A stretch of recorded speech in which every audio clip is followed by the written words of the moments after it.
Hello friends, good morning. कैसे हैं आप लोग? उम्मीद करते हैं अच्छे होंगे, खुश होंगे, मस्त होंगे। और फ्रेंड्स, संविधान की सीरीज़ में आज हम केंद्र और राज्य के मध्य प्रशासनिक संबंधों को पढ़ेंगे।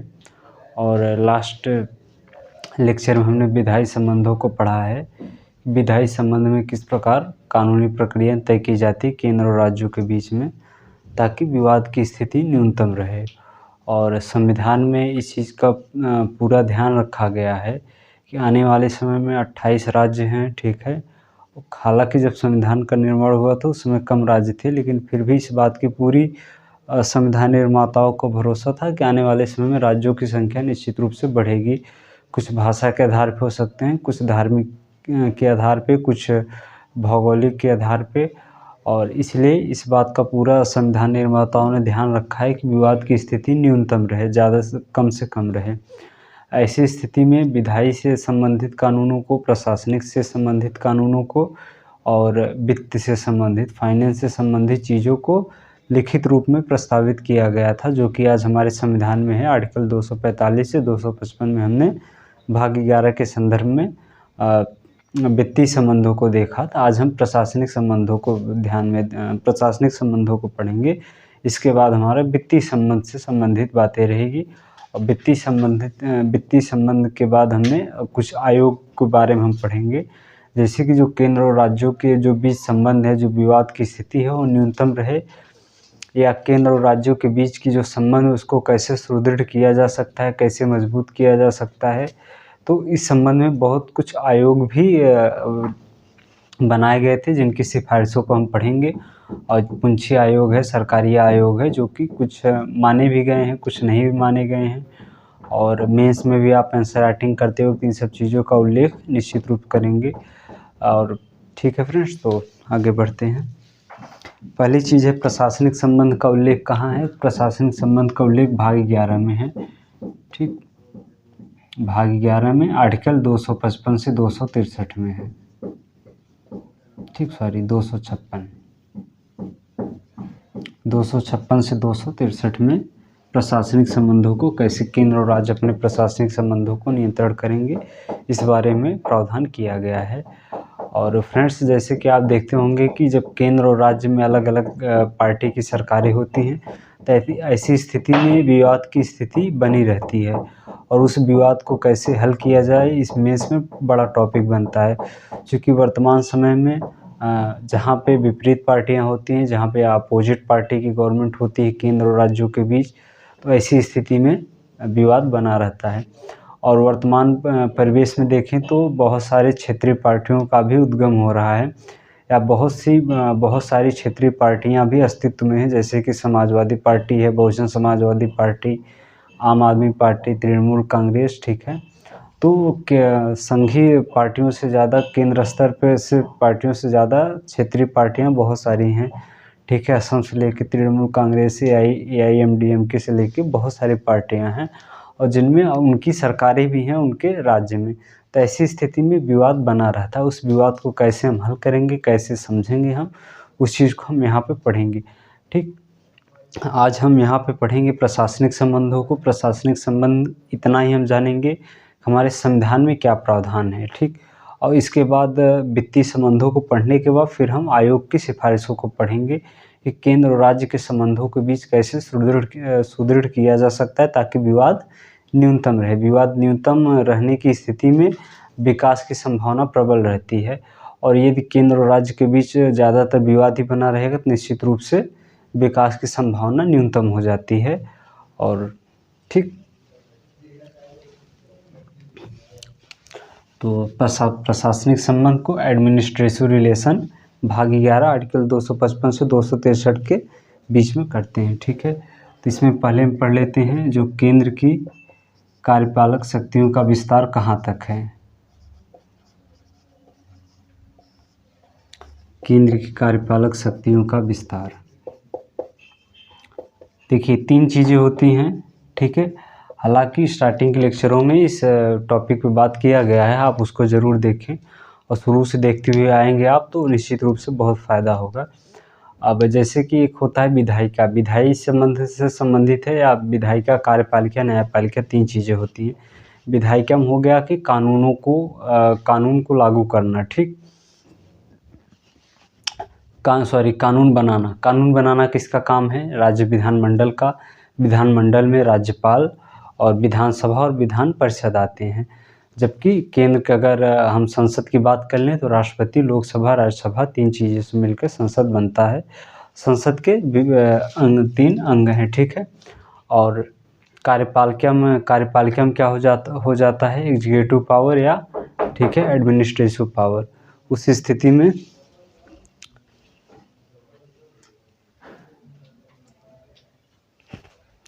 ठीक है फ्रेंड्स, तो पढ़ते हैं आगे हम। केंद्र की कार्यपालक शक्तियों का विस्तार, ठीक, पूरे भारत में होता है। आप साथ में नोट्स बनाते हुए चलेंगे, पूरे भारत में या संघ सूची के विषय पर, ठीक। संघ सूची के विषय पर कानून बनाने का अधिकार केंद्र सरकार को है।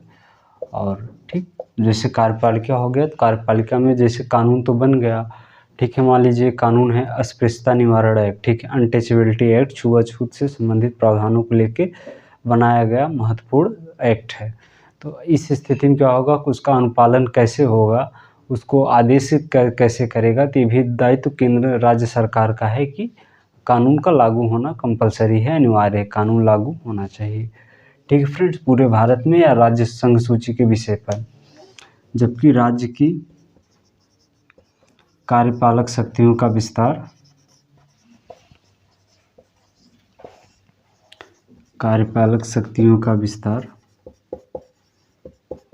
राज्य सूची के विस्तार, ठीक है, राज्य की सीमा के अंदर या राज्य सूची के विषय पर, ठीक। जिस तरीके से राज्य सूची के विषय पर कानून बनाने का अधिकार किसका रहता है? तो राज्य सूची के विषय पर कानून बनाने का अधिकार राज्य सरकार का रहता है। और इस चीज़ हम 2-3 बार देख चुके हैं। 7वीं अनुसूची में भी हमने इस चीज़ को पढ़ा था, और अभी लास्ट लेक्चर में भी हमने इस चीज़ को पढ़ा था, तो उसको आप ज़रूर देखिए, ठीक। यहाँ पे नोट करके लिख लीजिए, समवर्ती सूची के विषय पर, समवर्ती सूची के विषय पर केंद्र व राज्य दोनों कानून बना सकती हैं।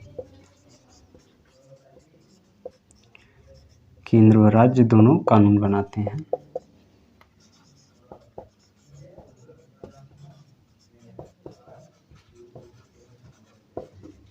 विवाद की स्थिति में केंद्र का कानून ज़्यादा प्रभावी रहेगा। विवाद की स्थिति में केंद्र का कानून ज़्यादा प्रभावी रहेगा, राज्य का कानून अप्रभावी हो जाएगा, ठीक। जैसे मान लीजिए समवर्ती सूची का विषय है और उस पर पहले से राज्य सरकार ने कानून बनाया होगा,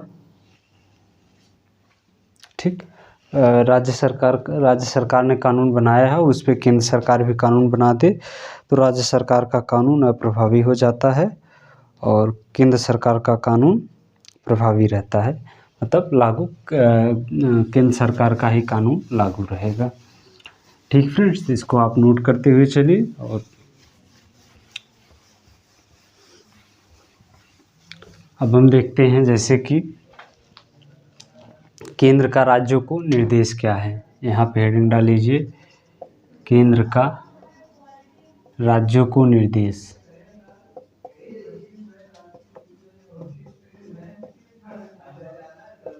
ठीक। पहला तो यही है कि केंद्र द्वारा बनाया गया कानून, ठीक है, राज्य यह सुनिश्चित करे कि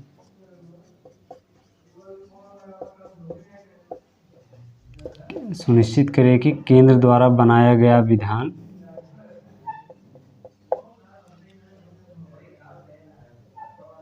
राज्य सुनिश्चित करे कि केंद्र द्वारा बनाया गया विधान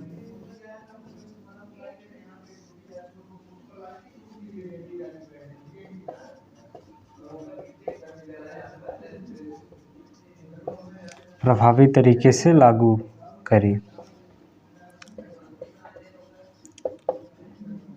ठीक। या दूसरे शब्दों में तो राज्य सरकार का यह दायित्व बनता है वो केंद्र सरकार द्वारा बनाया गया कानूनों को जो विधान है या कानून है उसको प्रभावी तरीके से लागू करने की जिम्मेदारी राज्य सरकार की होती है। इस बात को सुनिश्चित करना भी राज्य सरकार का दायित्व है। ठीक। पहला क्या है, केंद्र का राज्य को निर्देश इस प्रकार दिया जाता है। तो हम आगे बढ़ते हैं फ्रेंड्स। ठीक है फ्रेंड्स, इस चीज़ का उल्लेख कहाँ है? इस चीज़ का उल्लेख है आर्टिकल 256 में प्रथम बार। ठीक। और सेकंड है, राज्य सरकार यह सुनिश्चित करे कि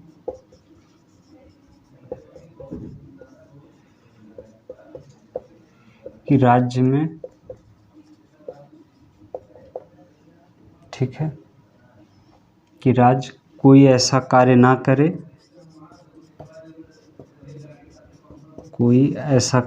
करे, जिससे कि राज्य में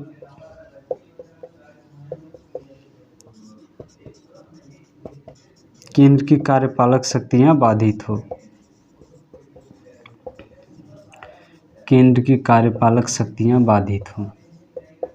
ठीक। यह है आर्टिकल 257। तो राज्य सरकार का दायित्व है। ठीक। यह है आर्टिकल 257। इसको अगर दूसरी रूप से हेडिंग में लिखना चाहें तो ये भी लिख सकते हैं, केंद्र का राज्यों के निर्देश या राज्यों का केंद्र के प्रति दायित्व। ठीक है, दोनों तरीके से लिखा जाता है। ठीक। केंद्र का राज्यों को निर्देश। तो आगे बढ़ते हैं फ्रेंड्स।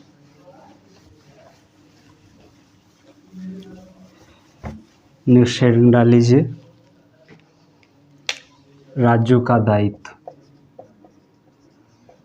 या राज्यों का दायित्व केंद्र के प्रति या संघ सरकार के प्रति। ठीक है, यही चीज़ का सहारा लेके अगर केंद्र द्वारा निर्देशों का पालन राज्य सरकार द्वारा नहीं किया जा सकता तो ऐसी स्थिति में माना जाता है कि संविधान का अनुपालन नहीं हो रहा है। और जब संविधान का अनुपालन नहीं हो रहा है तो उस स्थिति को संवैधानिक तंत्र की विफलता कहते हैं। और केंद्र सरकार संवैधानिक तंत्र की विफलता के आधार पर ही राज्य में राष्ट्रपति शासन लागू करता है, जिससे कि राज्य की जो शक्तियाँ होती हैं वो केंद्र के पास चली जाती हैं। और केंद्र में मतलब राष्ट्रपति या तो अपने अधीनस्थों के माध्यम से उस राज्य में शासन करता है या खुद विधि विधान या प्रशासनिक सारी संबंधों को राष्ट्रपति अपने नियंत्रण में ले लेता है। इसमें केंद्र का पहला है कि, ठीक है, पहला दायित्व है कि राष्ट्रीय महत्व के स्मारक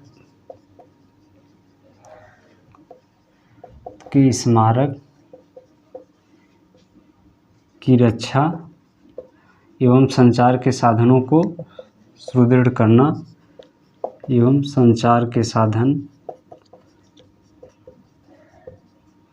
जैसे कि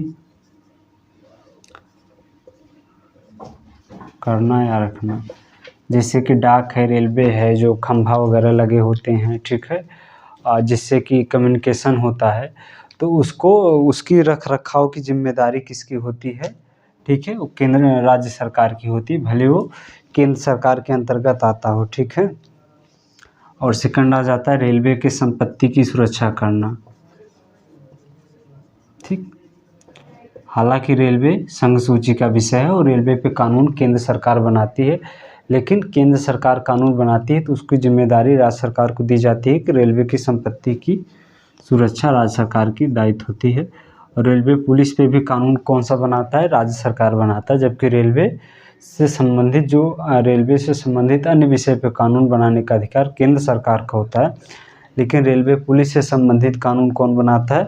तो रेलवे की संपत्ति की सुरक्षा से संबंधित कानून रेलवे की संपत्ति की सुरक्षा केंद्र सरकार राज्य को सौंपती, चूँकि ज़्यादातर जो रेल होते हैं वो तो राज्य में ही रहते हैं, चाहे स्टेशन हो जाए, चाहे रेलवे पटरी हो जाए। और ख़ास करके जैसे देखते होंगे कि रेलवे के किनारे जो पटरी वगैरह पड़ी रहती है, ठीक है, उसकी भी जिम्मेदारी, उसकी सुरक्षा की जिम्मेदारी, ठीक है, या संपत्ति की जिम्मेदारी राज्य सरकार का रहता है। ठीक है। थर्ड आ जाता है एसटी के लिए कल्याणकारी योजनाएं बनाएं। कल्याणकारी योजनाएं बनाना ये राज्य सरकार का दायित्व है। ठीक है, एसटी शेड्यूल ट्राइब के लिए, ठीक है, जो कल्याणकारी ऐसी योजनाएं बनाना ताकि उनकी कल्याण को सुनिश्चित हो सके और उनका भी सामाजिक सशक्तिकरण बढ़ सके, या वो भी सामाजिक सशक्तिकरण की दिशा में प्रयासरत रहने वाला कानून बनाने ठीक है। और जैसे जो भाषाई अल्पसंख्यक हैं, ठीक, भाषाई अल्पसंख्यक, ठीक है, या जो लिपि है या उनकी लिपि को उनके क्षेत्र में उनकी सुरक्षा को मजबूती से सुदृढ़ रखने की दायित्व भी राज्य सरकार को होता है। ठीक है, ठीक, भाषाई अल्पसंख्यक को उनकी भाषा में शिक्षा उपलब्ध कराना। ठीक, जैसे कुछ भाषा हो गया, मान लीजिए वो जैसे हिंदी और इंग्लिश तो ठीक है स्कूलों में चलता है, जो भाषाई अल्पसंख्यक हैं, ठीक है, जैसे कोंकणी वगैरह हो गया और भी जो भाषा हो गया यूपी में ही, तो राज्य सरकार का दायित्व है कि वो उनको उसी भाषा में शिक्षा उपलब्ध कराया जाए, क्योंकि जो प्राइमरी स्कूल होते हैं या मिडिल स्कूल राज्य सरकार के अंतर्गत ही आते हैं। आपने देखा होगा उत्तर प्रदेश, जब भी आपका रिजल्ट 10th 12th लिखा रहता है तो लिखा रहता है उत्तर प्रदेश बोर्ड, ठीक है, या उत्तर प्रदेश सरकार। तो ऐसी स्थिति में राज्यों का ये कुछ दायित्व है जिसे राज्यों को निभाना अनिवार्य है। ठीक है, ठीक फ्रेंड्स, तो आगे बढ़ते हैं। अब नेक्स्ट हम देख लेते हैं आपातकाल की स्थिति में कैसे केंद्र सरकार राज्यों को नियंत्रण करता है। ठीक, आपातकाल के संबंध में,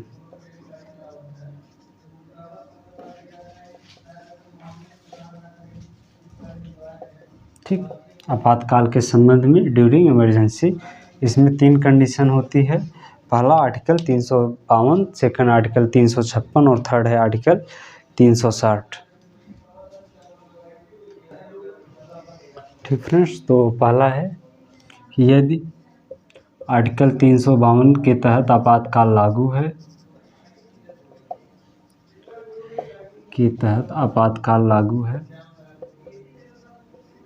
तो केंद्र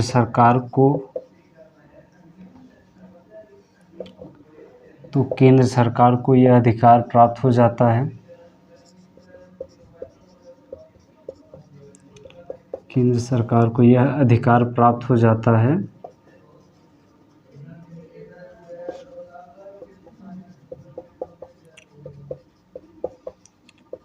कि वह राज्य सूची के विषय पे भी कानून बना सकती है।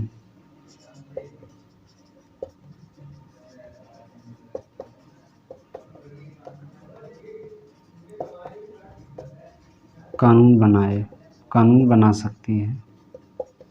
ठीक, आर्टिकल 352 लागू होने पर केंद्र सरकार को यह अधिकार स्वयं प्राप्त हो जाता है, कि राज्य सूची के विषय पर कानून बना सकती है। ठीक, तो इस परिस्थिति में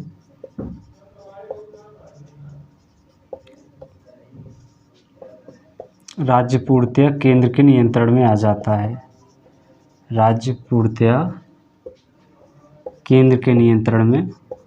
है,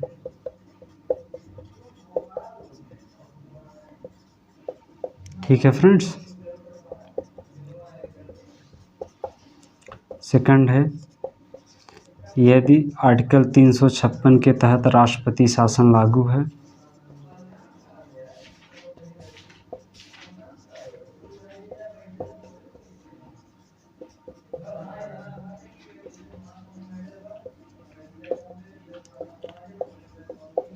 तो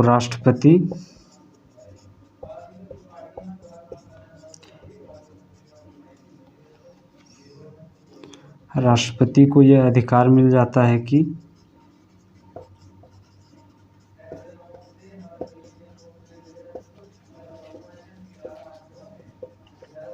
वह राज्यों में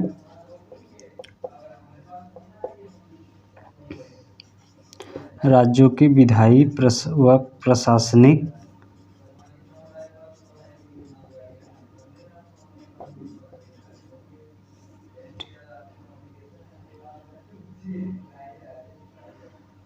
कानूनों को राज्यपाल या अन्य व्यक्ति के माध्यम से नियंत्रित करें।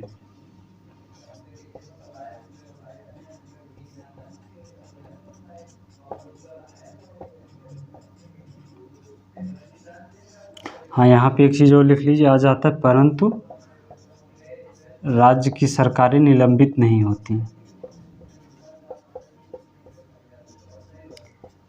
निलंबित नहीं होती। और यहाँ पे राष्ट्रपति राज्य की सरकार को निलंबित कर सकता है।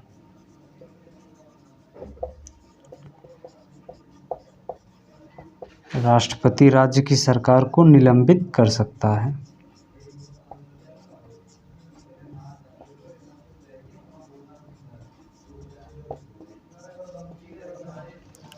ठीक है फ्रेंड्स, नेक्स्ट आ जाता है थर्ड। ठीक, थर्ड है यदि आर्टिकल 360 क्या है, वित्तीय आपातकाल लागू है तो राष्ट्रपति राज्य को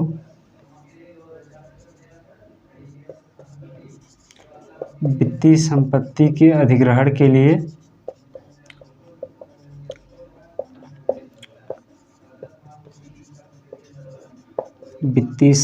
के अधिग्रहण के लिए निर्देशित कर सकता है या निर्देश दे सकता है।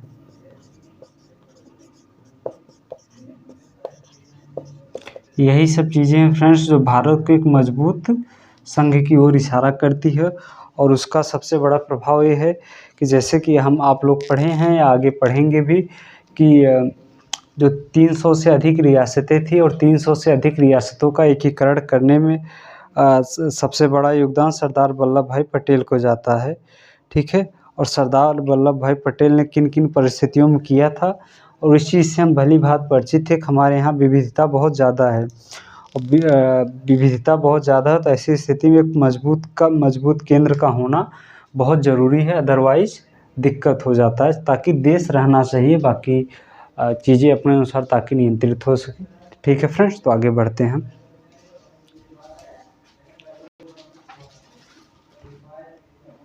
ठीक है फ्रेंड्स, आगे बढ़ते हैं। अब नेक्स्ट हम पढ़ते हैं अखिल भारतीय सेवाओं से संबंधित क्या क्या निर्देश दिया गया है। ठीक, अखिल भारतीय सेवाओं से हम लोग बहुत अच्छी तरीके से परिचित हैं। और ठीक,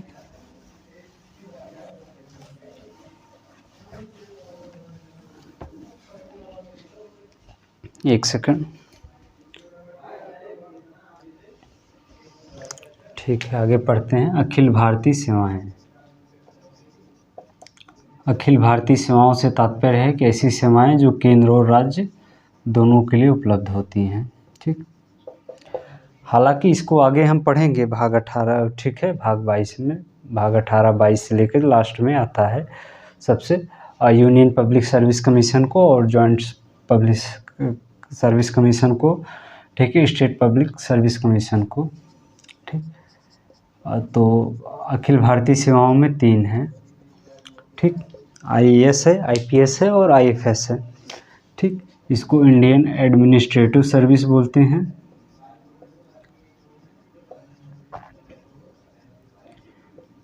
सर्विस, इसको इंडियन पुलिस सर्विस, और यहाँ पे IFS का मतलब है फॉरेन नहीं है। ठीक है, फॉरेस्ट है, इंडियन फॉरेस्ट सर्विसेज।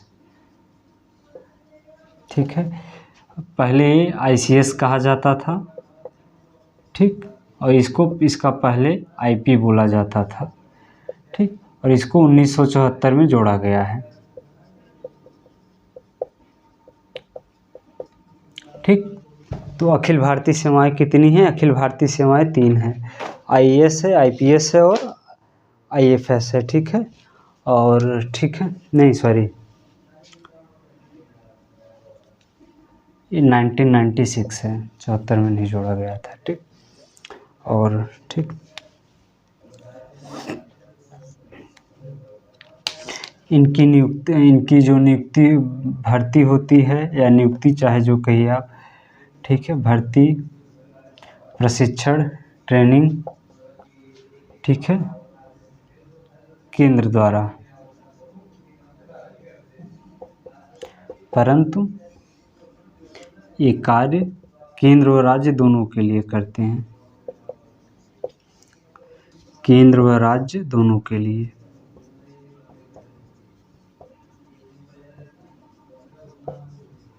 ठीक, यहाँ पे नोट करके लिख लीजिए किस प्रकार नियंत्रण करता है। इसमें पहला लिख लीजिए, राज्य लोक सेवा आयोग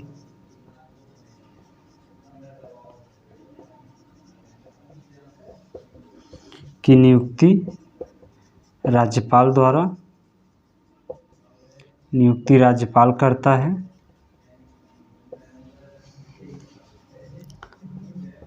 परंतु हटाने की शक्ति राष्ट्रपति को है, परंतु हटाने की शक्ति राष्ट्रपति को है।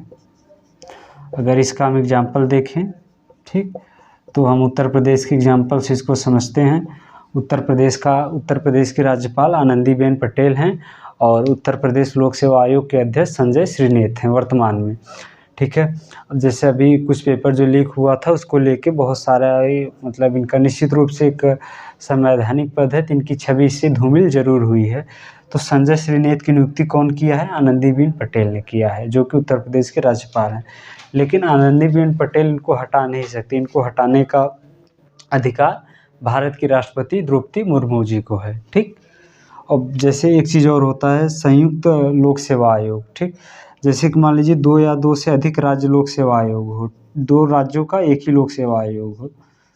ठीक, संयुक्त लोक सेवा आयोग के अध्यक्ष एवं सदस्य की नियुक्ति, अध्यक्ष एवं सदस्य की नियुक्ति राष्ट्रपति करता है, सदस्य की नियुक्ति राष्ट्रपति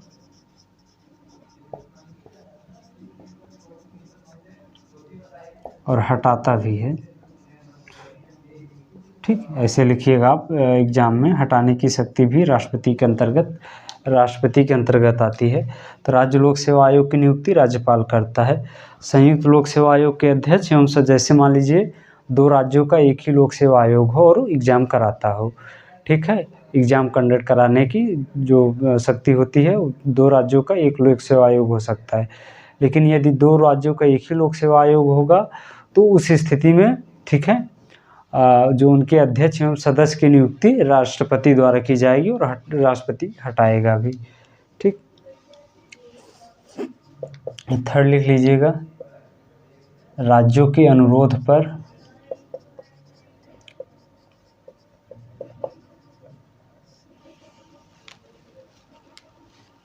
ऐसे नहीं लिखिए। ठीक, थर्ड पॉइंट लिख लीजिए,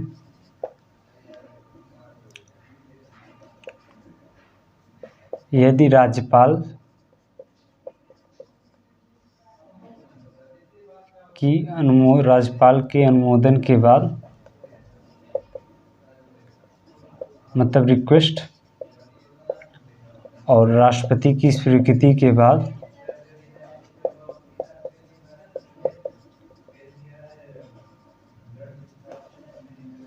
और राष्ट्रपति की स्वीकृति मिल जाए तो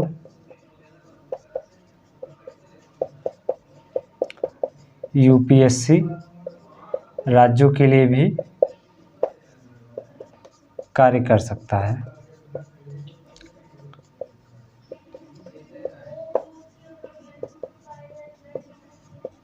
ठीक, इसका एग्जाम्पल हम समझते हैं।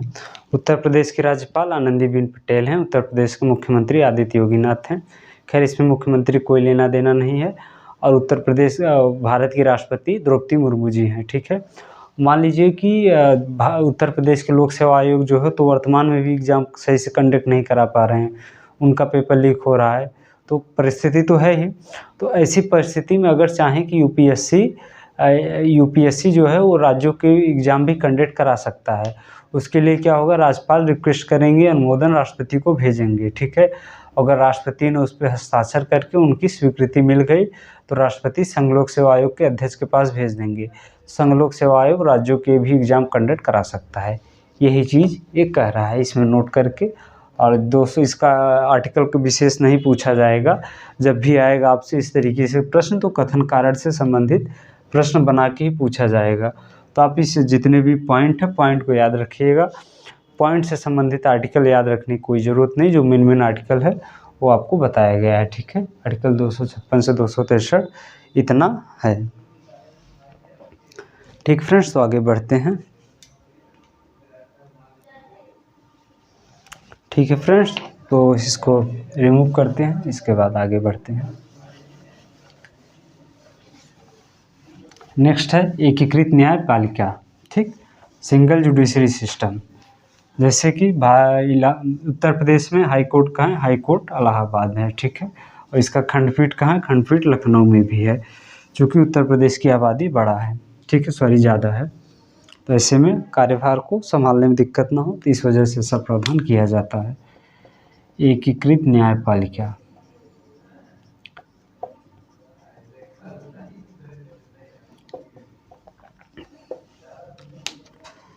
ठीक, इसको देख लेते हैं, ठीक। टॉप पे कौन है, सुप्रीम कोर्ट है, इसके बाद हाई कोर्ट है, इसके बाद district court, lower court, session court, चाहे जो कहें आप, ठीक है।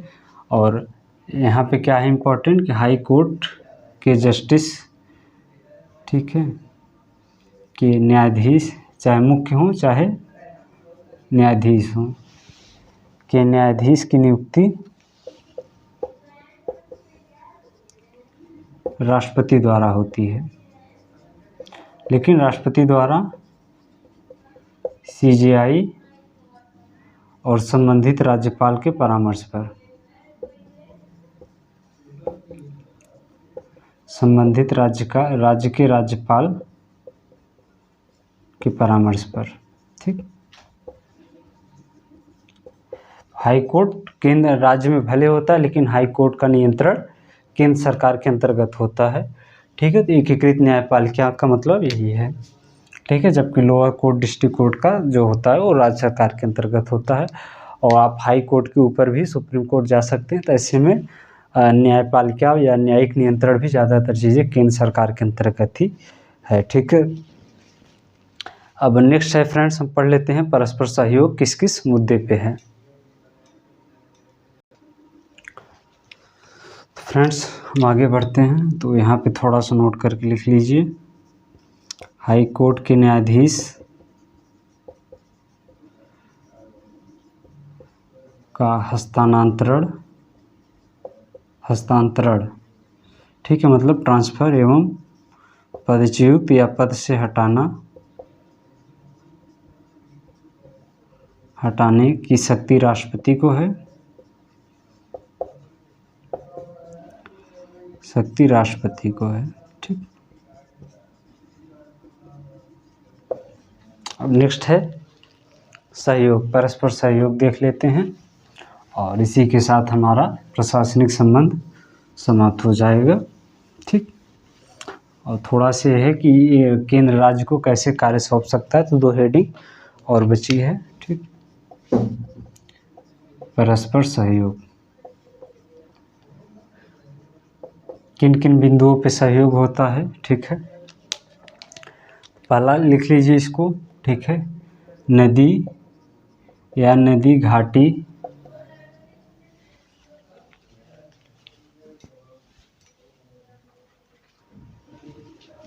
ठीक है फ्रेंड्स। तो संसद किसी अंतर्राज्यीय नदी या नदी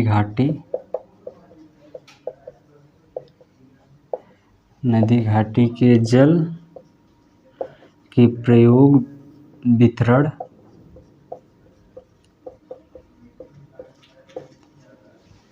नियंत्रण के संबंध में न्याय और निर्णय दे सकती है।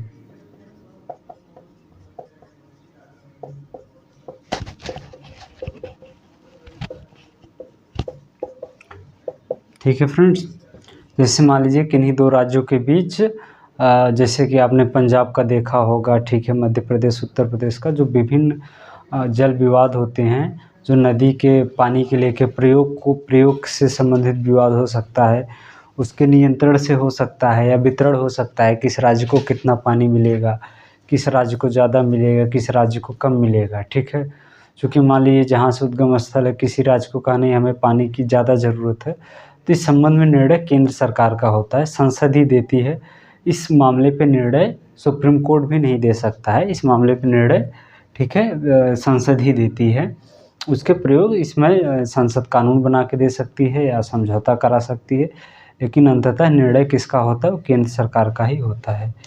ठीक है, राज्यों के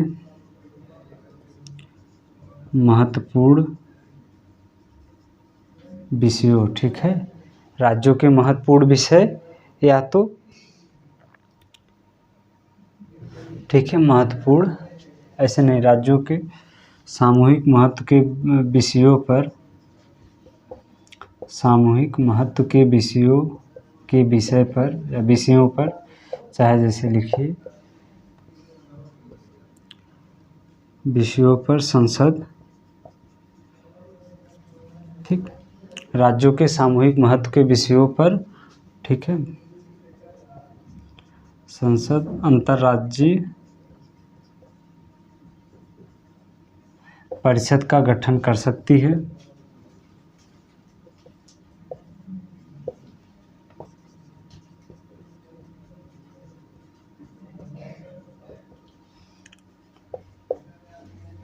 से लिख लीजिए, विषयों पर बहस के लिए मतलब होता है तर्कयुक्त बातचीत करना।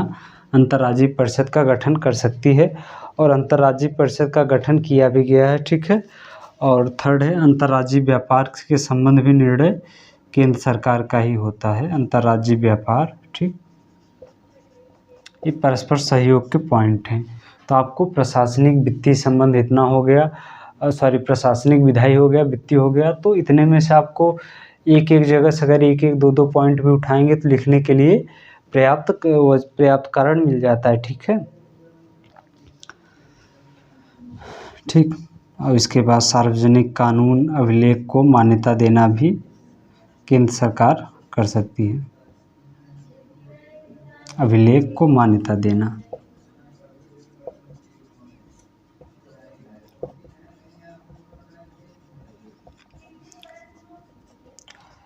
फ्रेंड्स देखिए यहाँ पे एक आया अंतर्राज्यीय जल विवाद। ठीक है, अंतर्राज्यीय नदी और एक है अंतर्राज्यीय परिषद। अंतर्राज्यीय परिषद के बारे में हम डिटेल में बात करेंगे कि कितनी कितनी अंतर्राज्यीय परिषद है, उनका मुख्यालय कहाँ कहाँ है, ठीक है, और कौन कौन होता है। यहाँ पे थोड़ा सा आप थोड़ा सा पढ़ लीजिए, अंतर्राज्यीय परिषद,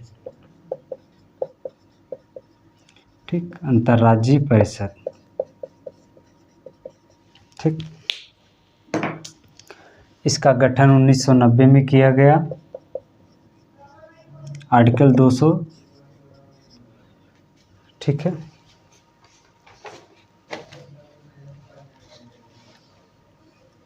आर्टिकल 263 के तहत, और ये सलाहकारी परिषद है। ठीक है, इसका निर्णय मान्य नहीं होता है। ठीक, मतलब सलाहकारी परिषद होता है, आपस में बैठ के चीज़ों को सुलझाने का प्रयास किया जाता है।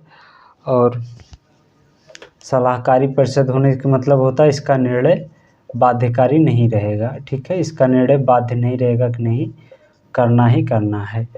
और ठीक है, इसका गठन लिख लीजिए राष्ट्रपति के द्वारा,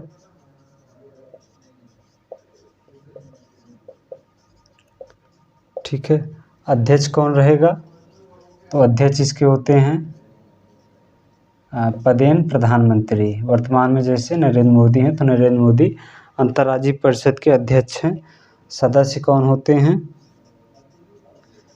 सदस्य 6 कैबिनेट मंत्री होते हैं, 6 कैबिनेट मंत्री। गृह मंत्री अनिवार्य। तो कैबिनेट मंत्री में आप किसी को भी ले सकते हैं, लेकिन गृह मंत्री अनिवार्य हैं। गृह मंत्री इसके सदस्य होंगे ही होंगे, ठीक है। और कौन कौन है? सभी राज्यों के सीएम, ठीक है, जितने भी राज्य हैं, और सभी यूटी के सीएम ना हो तो राज्यपाल, ठीक। जहाँ पे सीएम नहीं हुए वहाँ पे राज्यपाल रहेगा, ठीक है। और इसका एक समिति रहेगी, एक सचिवालय रहेगा। अंतर्राज्यीय परिषद, बाकी अंतर्राज्यीय परिषद कितने कितने हैं इस पे हम बात करेंगे, ठीक है फ्रेंड्स, ठीक है। और अंतर्राज्यीय जल परिषद है, अंतर्राज्यीय जल परिषद पे और ये अंतर्राज्यीय राज्य परिषद पे हम डिटेल में बात करेंगे। और ये यहाँ पे अभी इतना जान लीजिए कि जो अंतर्राज्यीय जल विवाद है उसके लिए, ठीक है, अंतर्राज्यीय जल आयोग का गठन किया जाता है। और गठन करने के बाद, ठीक, गठन करने के बाद जल विवाद से संबंधित निर्णय होता है और संसद को यह अधिकार है कि इस पे वो हाई कोर्ट और सुप्रीम कोर्ट को हस्तक्षेप करने से मना भी कर सकता है। यहाँ पे 2 आर्टिकल महत्वपूर्ण हो जाता है, आर्टिकल 258 और एक है आर्टिकल 258A, ठीक है, दोनों एक है, ठीक है, ठीक है। राष्ट्रपति राज्य की सहमति से संघ का कार्य राज्यों को सौंप सकता है,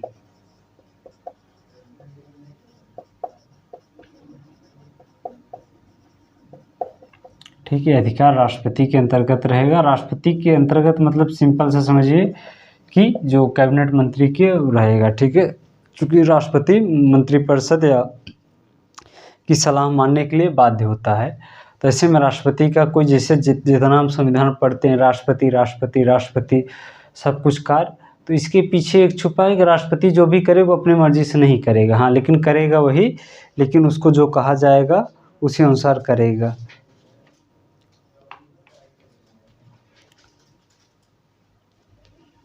ठीक। नेक्स्ट आता है आर्टिकल 258A, राज्यपाल, ठीक। वहाँ पे क्या है? वहाँ पे राष्ट्रपति, यहाँ पे राज्यपाल है। संघ की सहमति से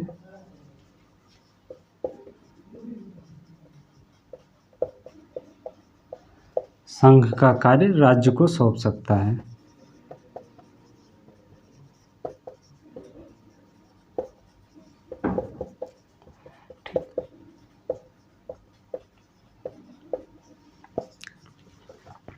दोनों जगह अलग अलग चीज़ें हैं। यहाँ पे क्या है? राष्ट्रपति राज्य की सहमति से संघ का कार्य राज्यों को सौंप सकते हैं। यहाँ पे संघ की सहमति से राज्य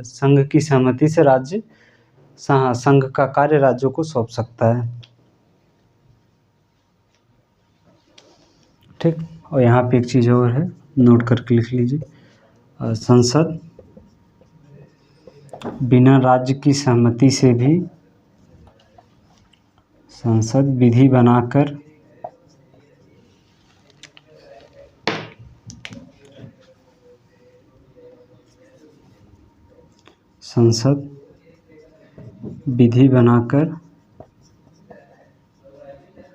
बिना राज्य की सहमति से भी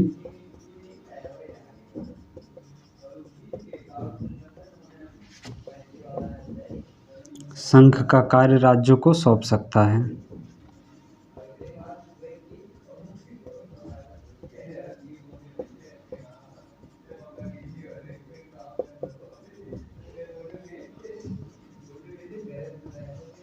ठीक है फ्रेंड्स।